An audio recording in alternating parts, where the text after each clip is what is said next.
CBD. You might have noticed those 3 letters cropping up online or in your social media feeds. Lotions, oils, dog treats. So what is CBD? It's cannabis. And people are turning to it to treat all kinds of things. I use it for anxiety. It helps me because it just kind of takes the edge off. I only started about a week ago, and I'm still not consistent with it, but I started using it for sleep. And I use an ointment that I rub onto my knee. If I could reach my back, I'd do it, but I just use it on my knee for right now. But scientists worry about the lack of research. A lot of the perceptions of the ability of cannabidiol to help a wide range of disease states and symptoms really comes from media and marketing.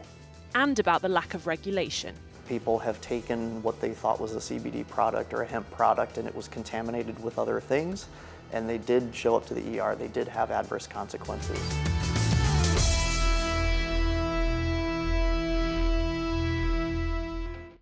America has a complicated history with cannabis, but to be honest, until recently I had no idea what CBD even is, let alone that it's cannabis. I was seeing it pop up in shop signs and in adverts, but it wasn't until friends started talking about using it that I really looked into CBD and how it's being used.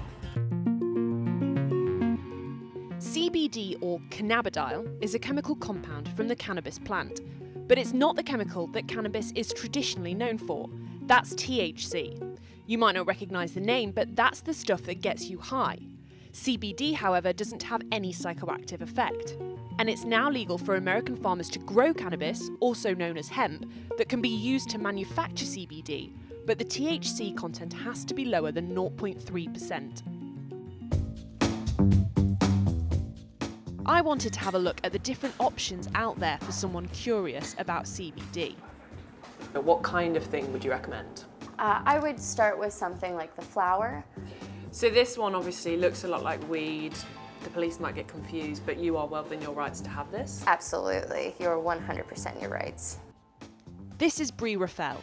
She co-owns a CBD shop in Charlottesville, Virginia. I struggle severely with depression and anxiety, and I respond negatively to pharmaceuticals. Even something as simple as ibuprofen. My body is just hypersensitive, and anytime I've tried taking medicine to treat mental health, the side effects have been far worse than the mental health itself. With CBD, I can come in here and spend, it's about $200 a month, where I have to spend $250 just to see my physician, let alone the medication and follow-up appointments. And how do you take CBD? It really depends on what I'm treating. I will take the tinctures morning and night that you'll take directly under your tongue. And if I'm having spikes of anxiety, I'll smoke some of the CBD flower. Manufacturers are seizing on the commercial potential of the cannabis plant. But the Food and Drug Administration, the FDA, hasn't yet created regulations for the CBD industry. This is where it gets complicated. Recent changes in US federal law mean that hemp is no longer classified as an illegal substance. But the FDA says it is illegal to put CBD in food or claim that it has a therapeutic benefit. So why are all these products allowed to appear in shops and online? Well, the FDA is focusing on businesses making really bold medical claims. They've sent warning letters to companies advertising CBD as a treatment for cancer and Alzheimer's disease. To get FDA approval, products have to go through rigorous scientific testing, like Epidiolex, a CBD pharmaceutical drug designed to treat epileptic seizures.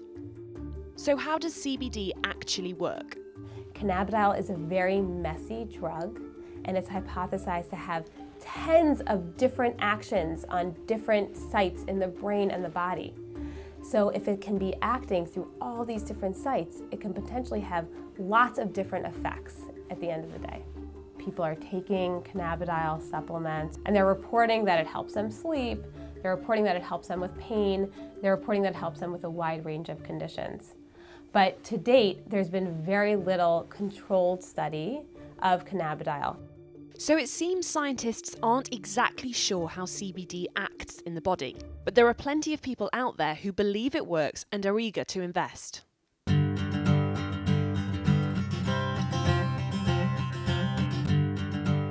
Graham Redfern is a farmer in Virginia who has just started growing hemp for CBD.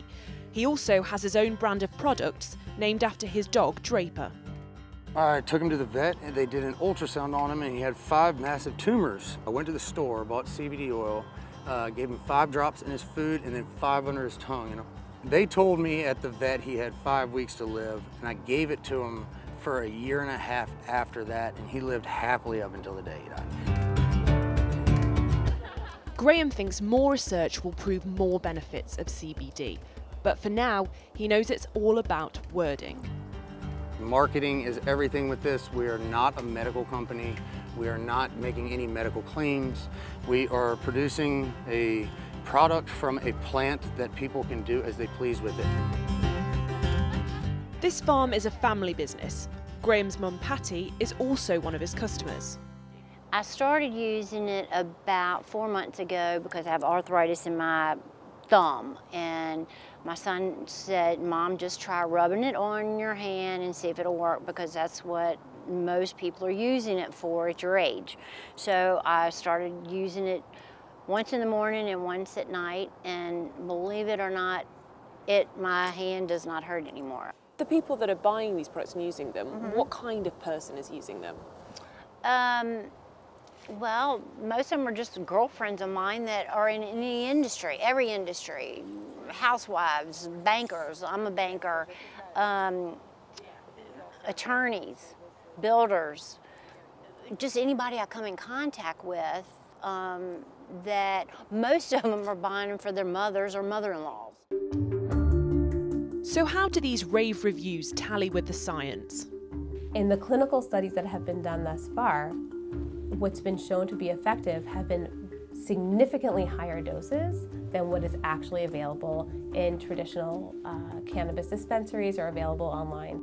A lot of the perceptions of the ability of cannabidiol to help a wide range of disease states and symptoms really comes from media and marketing at this point. And how do the CBD products currently available hold up under scrutiny? In a study that looked at 84 items bought online, 58, that's nearly 70%, were incorrectly labelled. 36 products actually contained higher levels of CBD, and 22 contained lower levels than the labels stated. None of the products listed THC as an ingredient, but it did appear in 18 of the samples.